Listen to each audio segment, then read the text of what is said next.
네, 오늘은 성탄 감사 주일로 에 관한 그런 말씀들을 함께 나누는 시간을 갖고자 합니다. 오늘 우리가 함께 살펴볼 본문의 말씀, 하나님의 말씀은 누가복음 2장 22절부터 40절까지에 기록되어 있는 본문의 말씀입니다. 오늘의 말씀은 흔히 시므온의 노래라고 잘 알려져 있는 그러한 본문의 말씀입니다. 오늘 본문의 말씀을 살펴보기에 앞서서 먼저 오늘 말씀의 배경이 되는 내용들에 대해서 우리가 먼저 함께 살펴보고 나서 이 본문의 말씀들을 더 깊이 있게 함께 나누는 시간을 갖도록 하겠습니다. 예수님께서는 21절 말씀에 기록된 바와 같이 이 세상에 태어나신 지 8일 만에 할례를 받으셨다라는 것을 본문의 기록들을 통해서 우리가 확인할 수가 있습니다.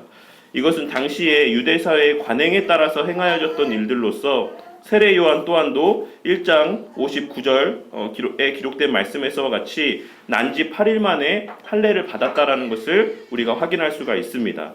특별히 당시에 태어난 아이들에게 8일 만에 할례를 행하는 것은 아이를 낳은 여인이 7일간 부정한 상태라고 그렇게 여겼던 바와 같이 아이들 또한도 그 7일 동안은 부정한 상태라고 당시의 사람들은 생각했었기 때문에 그렇습니다. 그래서 그 부정한 기간이 끝나고 나서 8일째가 되는 날에 할례를 행함을 통하여서 하나님의 자녀라고 하는, 하나님의 언약 백성이라고 하는 어떤 그러한 확증을 나타내 보이는 어떤 그러한 행위들을 갖게 되었다라는 것입니다. 그래서 이렇게 그 7일간의 부정한 기간으로 삼았기 때문에 8일째 되는 날에 할례를 받았다라고 보는 것이 보편적으로 많은 사람들이 동의하고 이해하고 있는 그런 주장이라고 할 수가 있습니다. 그런데 여기서 우리가 진짜 주목을 해야지만 되는 것은 예수님께서 할례를 받으셨다라는 사실입니다. 예수님께서는 부정하시지도 죄 가운데 태어나시지도 않았음에도 불구하고 할례를 받으셨다라고 하는 사실에 대해서 우리가 주목해서 볼 필요가 있다라는 것입니다. 첫째로 우리가 이 사실을 통해서 확인할 수 있는 것은 오늘 본문 말씀에서와 같이 예수님께서 친히 할례를 받으심을 통하여서 그 자신이 죄인인 우리들과 같이 여겨지기를 마다하지 않으셨다라는 것. 그리고 둘째로는 더 나아가서 스스로 율법 아래 매여 있는 우리들을 구원하시기 위해 그 자신이 율법 아래 거하시기를 마다하지 않으셨다라는 것을 우리가 이 할례를 받으신 내용을 통해서 확인할 수가 있을 것입니다. 그러한 맥락에서 예수님께서 할례를 받으신 이 사건에 대해서 플루머라고 하는 구약학자분은 예수님의 할례가 율법 아래에 있는 당신의 백성들을 구원하시기 위한 하나님의 뜻에 순종한 첫 단계였으며 속죄를 위한 첫 피흘림이었다라고 이렇게 해석을 하고 있습니다. 그러니까 이 할례를 받으심부터 예수님의 그 대속의 사역, 이것이 시작이 되었다라고 이 플로마라는 구약학자분은 그렇게 해석을 하고 있다라는 것입니다. 그리고 동시에 우리는 이 할례를 받으심의 모습을 통해서 그리스도의 능동적인 순종의 모습 또한 부분적으로나마 엿볼 수 있을 것이다라고 생각이 됩니다. 예수님께서는 수동적으로 십자가에 달려 우리의 죄값을 치르신 것뿐만이 아니라 더 나아가서 하나님께서 요구하시는 구약의 모든 율법에 능동적으로 순종하심을 통해 친히 하나님의 그 의의 기준을 만족시켜 주셨다라는 것이에요. 그리고 그 만족하신 그 의를, 그 충족하신 그 의로움을 우리에게 전가를 해주신 것입니다. 그래서 우리는 십자가상에서 예수님께서 죽으신 이 사건을 통해서 예수님, 우리의 죄가 예수님께 전가되어지고 그것으로 끝나는 것이 아니라 예수님께서 성취하신 그 의가 우리에게 전가되어지는, 흔히 일반적으로 그레이트 익스체인지라고 하는 이런 위대한 교환이 그 십자가상에서 이루어지는 것입니다.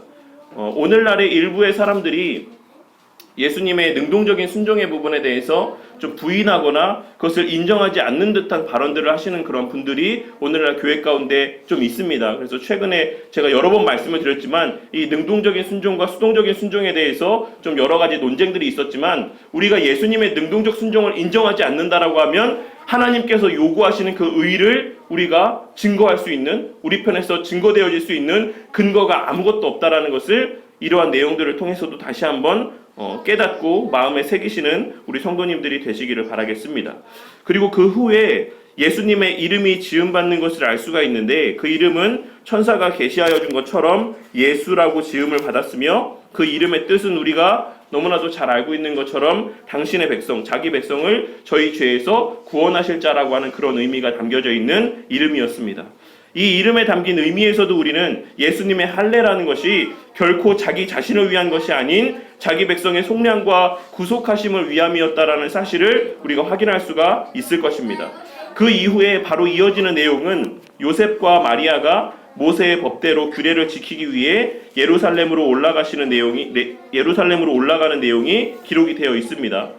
그런데 우리가 이 말씀을 보면 이 정결 예식을 위해서 가시는 이 발걸음, 옮기는 이 발걸음이 누구의 정결 예식을 위한 것이다라고 그렇게 이해가 되십니까? 많은 경우에 이 정결 예식이 예수님의 정결 예식을 위해서 가는 걸음이라고 생각하는 그러한 경우들이 없지 않아 있습니다. 그런데 레위기 12장 말씀해 보시면 정결 예식이 필요한 것은 오직 마리아뿐이었다라는 것을 우리가 확인할 수가 있습니다. 그러므로 오늘 말씀에서의 정결 예식은 오직 마리아 혼자만을 위한 정결 예식을 의미하는 표현이었다라는 것입니다. 그렇다라고 하면 예수님은 이 정결 예식과는 상관이 없는데 왜 예수님은 이 걸음 가운데 함께 하신 것이겠습니까? 그것은 뒤에도 언급이 되어 있는 것처럼 유대 관습 가운데 율법적 관례로 여겨지며 지켜져 오던 그러한 모습들이 있었습니다. 그러니까 이것이 명시적으로 율법 가운데 요구되어지는 것은 아니지만 유대인들 사회 가운데서 관습적으로 행하여지는 그러한 모습들 가운데 하나 가운데 이러한 모습이 있었다라는 것이에요. 유대인들은 출애굽 이후로 우리가 알고 있는 것처럼 동물의 초태생은 다 희생제물로 하나님께 드려야지만 됐고 장자는 다른 것으로 대속해야지만 되는 규례가 있었습니다. 하지만 그 이후에 민수기 3장에 기록되어 있는 것처럼 레위지파 전체를 그 장자의 대속물로 하나님 앞에 드림을 통하여서 장자를 대속하던 규례는 대체되게 되었다는 것이에요. 이 사실까지는 우리가 잘 알고 있습니다. 그런데 그때 당시에 다른 모든 지파의 장자의 수가 22,273명이었고 레위지파의 수는 22,000명이었어요.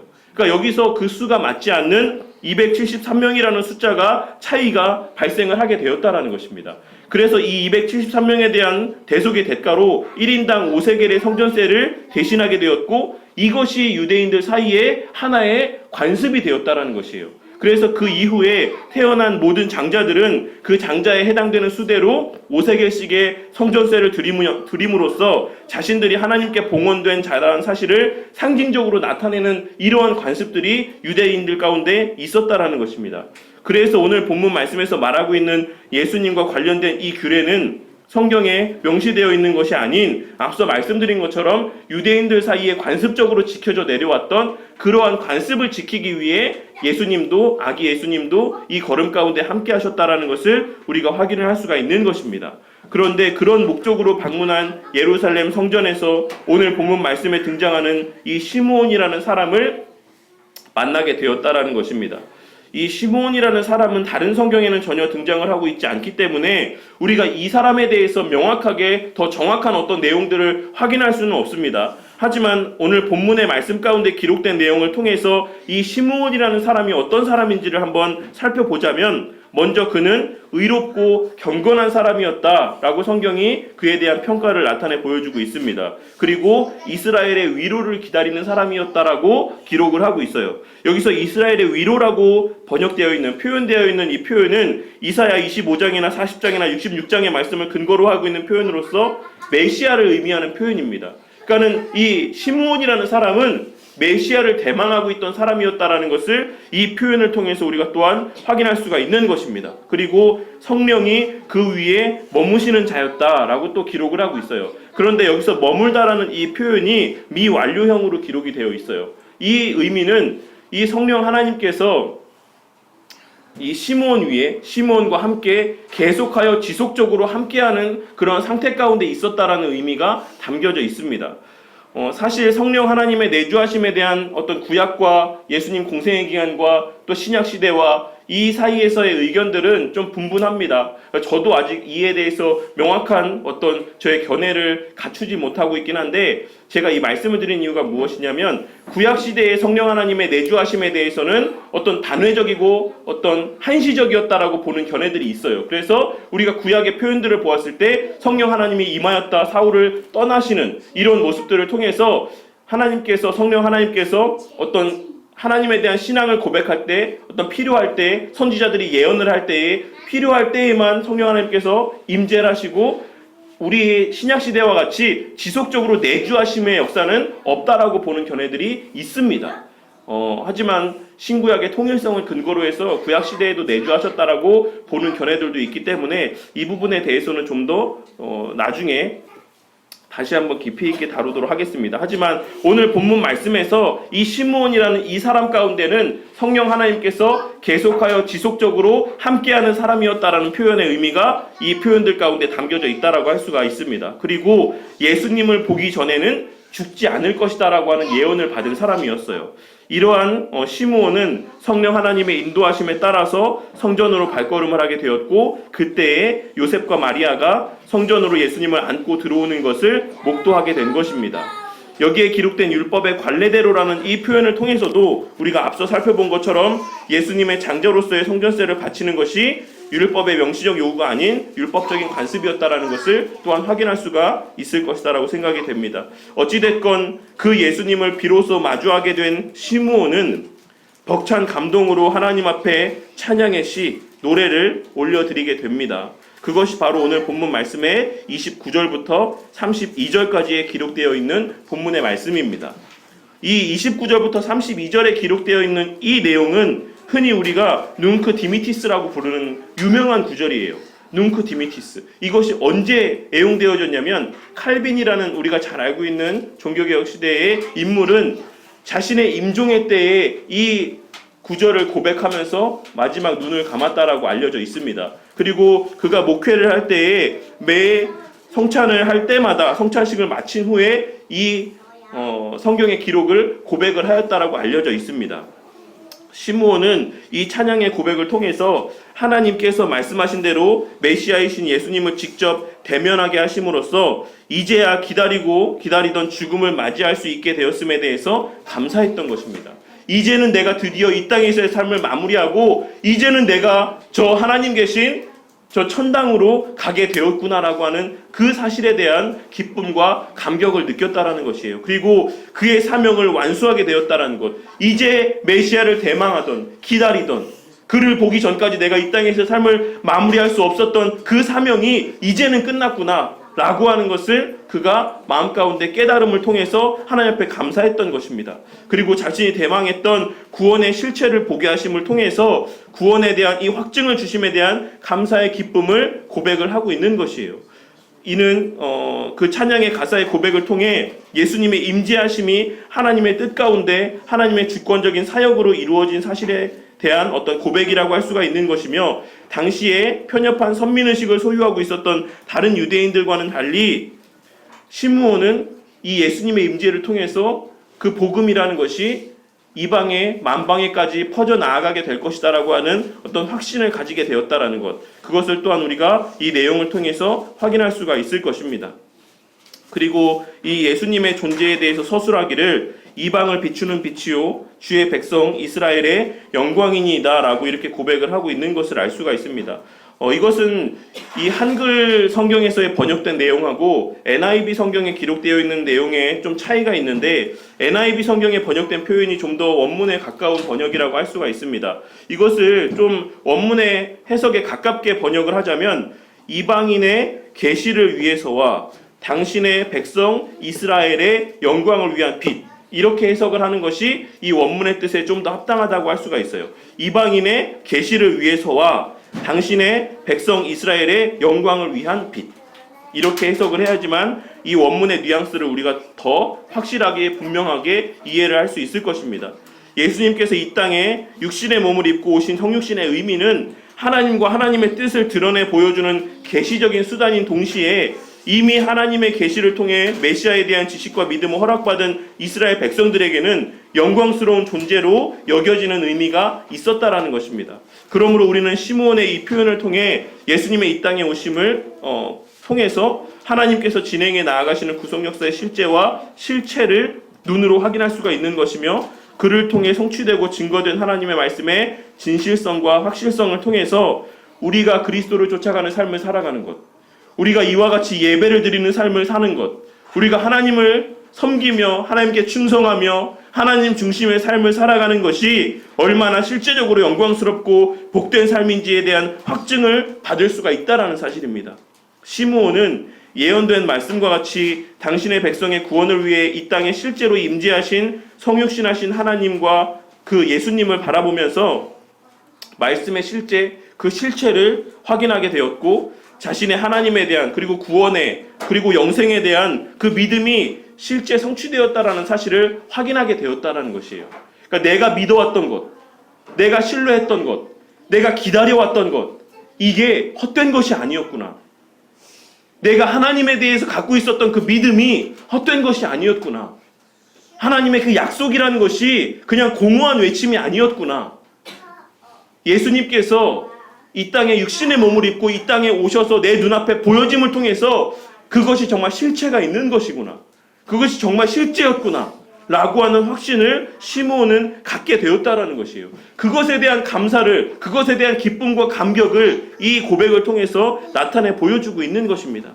그리고 본문 말씀에는 시므온의 그러한 고백을 들은 부모, 즉 요셉과 마리아가 그 말을 놀랍게 여겼다라고 기록이 되어 있는데, 여러 해석들이 분분하지만 이것은 요셉의 마음 가운데 아직도 예수님에 대한 불신의 마음들이 남아 있었음을 또한 나타내 보여주는 그러한 표현이고, 동시에 하나님의 행하시는 일들에 대한 놀람과 어떤 경외감을 나타내 보여주는 그런 복합적인 의미들이 담겨져 있다라고 할 수가 있을 것입니다. 반신반의하며 살아왔던 그의 마음 가운데 시므온의 이 고백이 확실한 증거가 되고 있다라는 것입니다. 그리고 이어서 예수님에 대해서 예언하기를, 예수님의 존재가, 예수님의 성육신하여 이 땅에 임재하심이 어떤 사람들에게는 구원에 참여하게 됨으로 높아지는 근거가 되는 반면에, 우리가 잘 알고 있는 것처럼 어떤 사람들에게는 걸리는 돌이 되고 넘어짐의 근거가 될 것이다라고 말씀하며, 예수님의 십자가의 달리심에 대해서도 이어서 계속해서 예언을 하고 있습니다. 예수님의 구원의 길과 거치는 돌로서의 의미라는 것은 이미 우리가 많이 나누긴 했지만, 후에 이 부분만 따로 떼어서 다룰 일이 있을 때 좀 더 깊이 있게 나누도록 하겠습니다.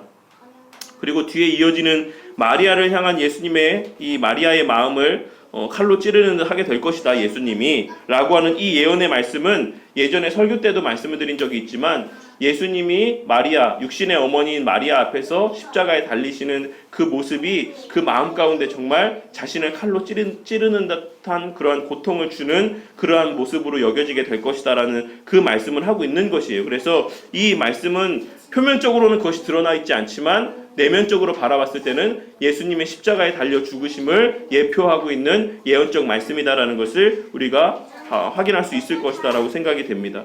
그리고 이후에 이어지는 안나라는 여선지자를 통해, 시므온을 통해 예언된 예수님의 성육신하심에 대한 선포가 예수님의 임재를 대망했던 모든 사람들에게 다시 한번 재확증되어졌음에 대한 내용이 기록됨을 통해 오늘 본문의 말씀이 마무리되어지고 있다라고 할 수가 있습니다.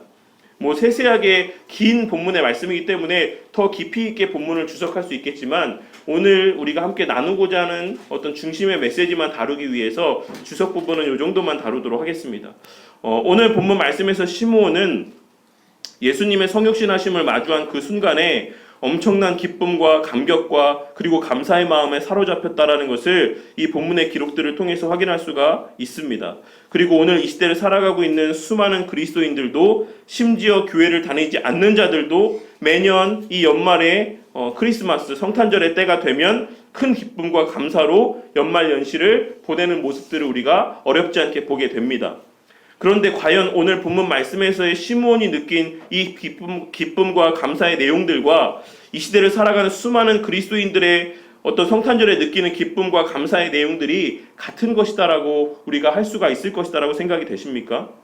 그리고 더 나아가서 우리 성도님들이 이 연말에 느끼는 기쁘고 즐거움의 감정의 원인들도 시므온과 같다라고 할 수가 있겠습니까? 그리고 만약에 아니다라고 하면 어떤 차이가 있는 것이다라고 생각이 되십니까? 시므온은 오늘 말씀에서 아기 예수님의 탄생을 마주하면서 어떤 기쁨과 감사를 구체적으로 고백을 하고 있는 것입니까? 첫째로, 구원의 실체를 보고 그 구원의 실제로 들어가게 되었음에 대해서 감사하고 있는 것을 우리가 확인할 수가 있습니다. 이것은 그가 이 땅에서의 삶 가운데 천국을 향한 과정으로서의 삶을 살았다라는 것을 나타내 보여주는 고백이라고 할 수가 있습니다. 그는 이제 비로소 이 땅에서의 삶을 마감할 수 있는 것에 대한 그러니까 이제는 드디어 내가 이 땅에서의 그 모든 사명을 끝낼 수 있게 되었음에 대한 감사를 하나님 앞에 고백을 하고 있는 것이에요. 본문에 그에 대해서 기록된 말씀에서와 같이 그는 늘 성령 하나님과 동행하는 사람이었습니다.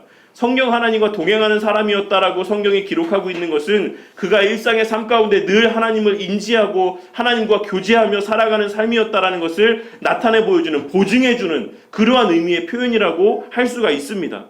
하지만 그럼에도 불구하고 그가 늘상의 삶 가운데 있어서도 하나님과 깊이 있는 교제를 나누는 삶을 살았음에도 불구하고 그에게 있어서의 가장 원하는 바는 속히 이 땅에서의 삶을 마무리하고 하나님과 영원히 함께하는 것. 그것이 이 시므온이라는 사람이 갖고 있었던 유일하고도 가장 최고의 가치였고 목적이었다라는 것을 이 표현을 통해서, 이 내용들을 통해서 우리가 확인할 수가 있다라는 것입니다.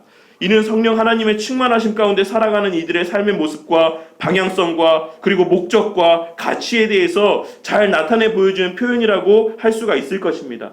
성령 하나님의 충만하신 은혜 가운데 살아가는 자들은 어떤 다른 우리가 익히 알고 있는 어떤 놀라운 일들을 행한다거나 어떤 예언을 한다라거나 어떤 사람들의 병을 고쳐준다거나 어떤 가슴에 뜨거운 감정들을 느끼고 알 수 없는 말들을 내뱉는다거나 이런 것들이 성령 충만함의 증거가 되는 것이 아니라 오늘의 말씀에서의 시므온의 삶에 대한 고백에서와 같이 늘 하나님과 함께하며 하나님과 함께하기를 소망하고 대망하며 저 천국의 삶을 갈망하는 그러한 삶을 살아가는 것이 성령 충만함의 결과된 모습으로 증거되어진다는 것을 오늘 본문 말씀이 증거를 하고 있는 것입니다.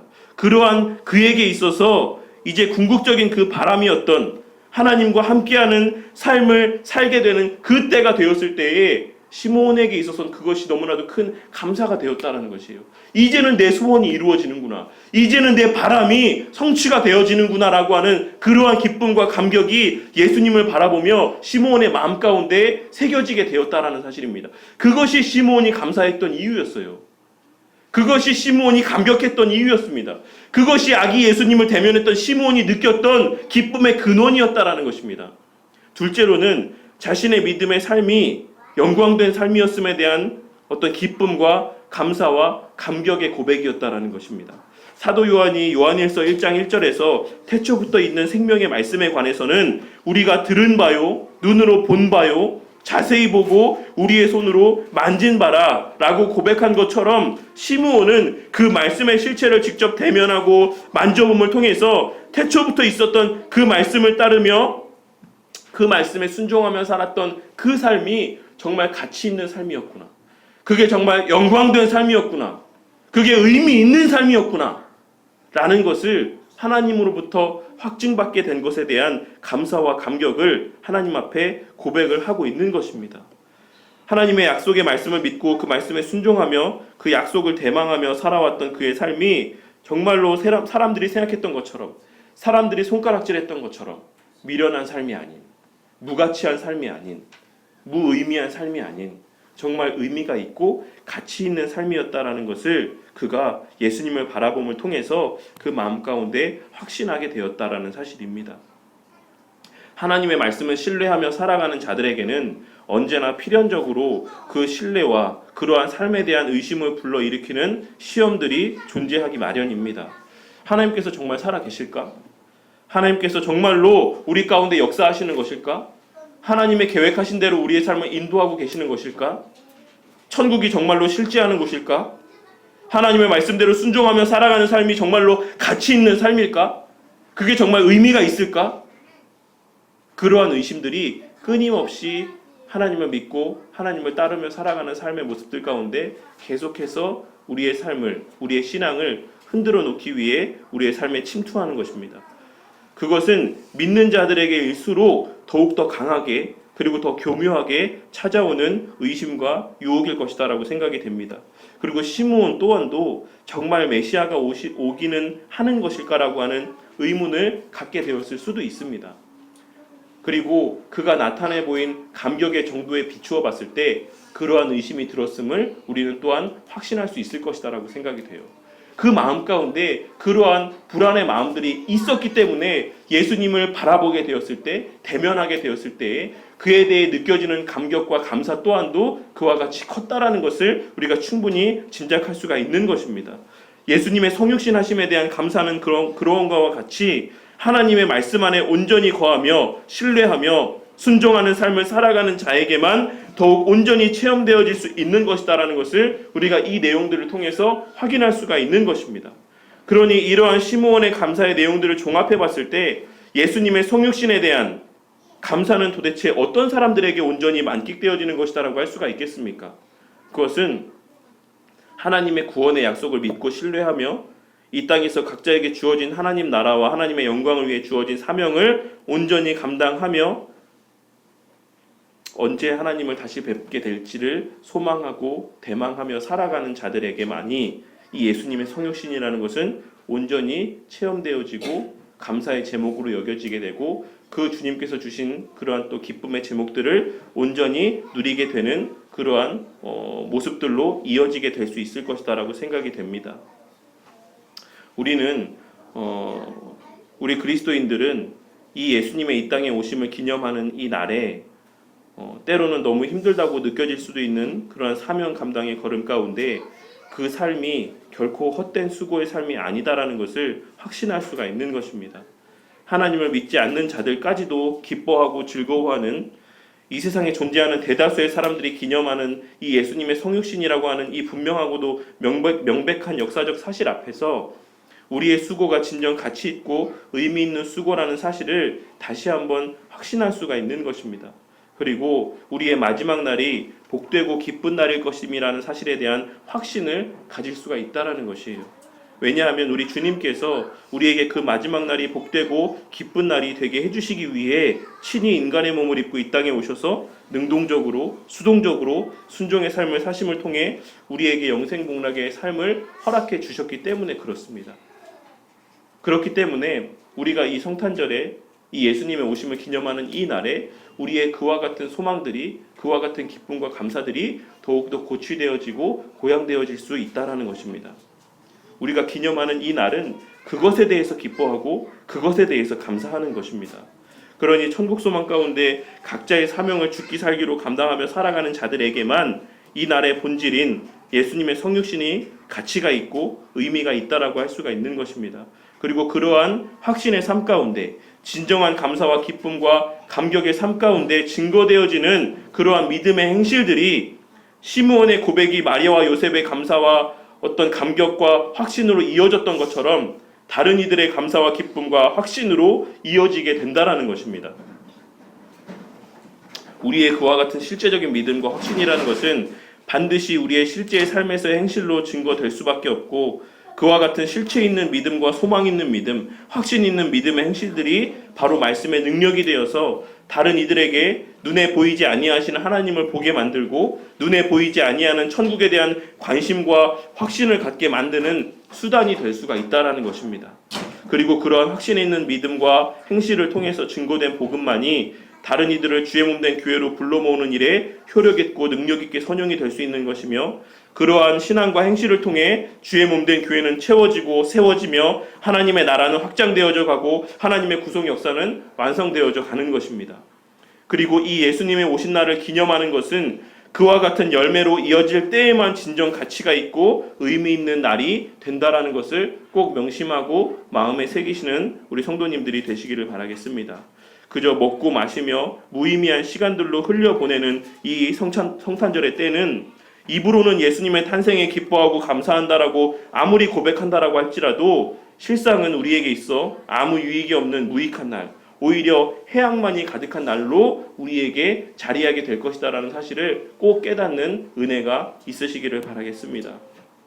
그렇다라고 하면 우리 바른교회 성도님들은 이 연말에 예수님의 이 땅에 오심을 기념하고 감사하는 이때에 무엇에 대해서 감사를 하십니까? 예수님으로 말미암아 이제 내가 언제 죽어도 우리 주님과 함께 할 수 있다라고 하는 사실에서 오는 기쁨과 감사를 느끼십니까? 아니면 세상에서의 조장된 분위기 가운데 감정적으로 흥겨움을 느끼는 속에서 느끼는 어떤 실체 없는 감사의 마음과 기쁨과 즐거움을 만끽을 하고 계십니까? 안타깝게도 오늘날 수많은 이들의 마음 가운데 예수님의 성육신으로 말미암아 주어진 특권에 대한 감사는 찾아보기가 힘든 그런 시대를 우리가 살아가는 가운데 있습니다. 이 예수님의 탄생을 기념하는 날은 믿는 자에게나 믿지 않는 자에게나 그저 선물이나 주고받고 가족들과 연인들과 맛있는 음식이나 나누는 날로 전락해버렸으며, 그러한 흥겨운 분위기 속에 사람들의 지갑을 열기 위해 더욱 그러한 분위기를 부추기는 기업들의 노력들과 상술들로 인해서 아무 생각도 없이 아무런 의미도 없이 이 연말의 때를 보내는 이들이 오늘날 교회 안에도 너무나도 많이 있다라는 것입니다. 물론 아직도 여전히 이 12월 25일이 예수님께서 나신 날이라고 주장하는 사람들은 오늘날에는 찾아보기 힘들 것이다라고 생각이 됩니다. 그리고 일부 개혁주의 교회 가운데는 이 크리스마스를 기념하는 것 자체를 마치 큰 죄를 범하기라도 하는 것인 양 여기면서 과민한 반응을 나타내 보이기도 합니다. 물론 오늘날 많은 교회들 가운데 예수님의 성육신의 의미와 가치는 이야기하지 않고 그저 그 분위기에만 취해서 무엇을 해야 되고 무엇을 하지 말아야 될지를 구별하지도 못하는 가운데 세상에서의 모습과 하나 다를 바 없는 그런 모습으로 이 성탄절을 보내는 그러한 모습들도 있는 것이 사실입니다. 그러한 모습들에 대해서는 우리가 주의를 기울이고 그러한 모습들은 지양해야 되는 것이 맞겠지만, 오늘 신앙 칼럼에 실린 글을 쓰신 이순구 교수님의 말씀에서와 같이 교회를 다니건 다니지 않건 이 세상의 모든 사람들이 예수님에 대해서 생각하게 되는 이 때를 예수님의 성육신의 의미를 깊이 나누고 그에 대한 참된 감사의 마음을 되새기며 불신자들에게 전도할 수 있는 기회로 삼는다라고 하면 무엇이 나쁘다고 할 수가 있겠습니까? 바른 신앙을 소유하고 그리스도 안에 거하며 살아가는 자들에게 있어 예수님의 탄생을 기념하는 이 연말의 때는 다시 한번 말씀을 드리지만 결코 친한 친구들과 모여서 맛있는 음식이나 먹으며 연인들과 선물이나 주고받으며 흥겨운 캐롤을 틀어놓고 인위적으로 조장된 그 대상이 빗나가고 잘못되어 있는 기쁨과 감사의 마음 가운데 스스로의 생각과 착각 가운데 빠져 흥청망청 보내는 그런 날이 되어서는 안 될 것이다라고 생각이 됩니다. 오늘 이 시간에 많은 사람들이 신앙이 없는 자들과 별반 다를 바 없이 그저 세속적인 분위기에 휩쓸려 전혀 성경적이지 않은 푸른 나무 아래 선물을 잔뜩 쌓아놓고 세속적인 분위기에 취해 그것으로 즐거워하며 그것들을 섬기고 그것들을 기뻐하며 정작 주인공 되시는 하나님과 예수님과는 아무 상관이 없는 기쁨과 즐거움에 젖어 연말의 때를 보내는 오늘날 가운데서 오늘 본문 말씀에 기록된 이 시므온의 감사와 기쁨의 고백을 마음 가운데 새기시는 우리 성도님들이 되시기를 바라겠습니다.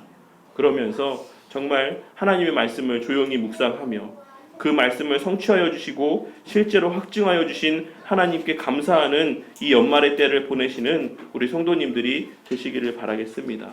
그리고 각자에게 허락하신 그 놀라우신 확증함의 은혜를 마음 가운데 새기며 그 성육신하신 그리스도에 대한 확신을 통해 새롭게 주어질 한 해의 삶 가운데 있어서도 천국을 소망하며 주님과 함께하게 될 그 영원 복락의 날을 대망하며 각자에게 주어진 사명을 열심히 감당함으로 아직 주를 알지 못하고 믿지 않는 자들에게 하나님에 대한 확신을 증거하는 복된 한 해를 보내게 되시기를 미리 감사하고 간구하시는 이 연말의 때가 되시기를 주님의 이름으로 간절히 축원합니다.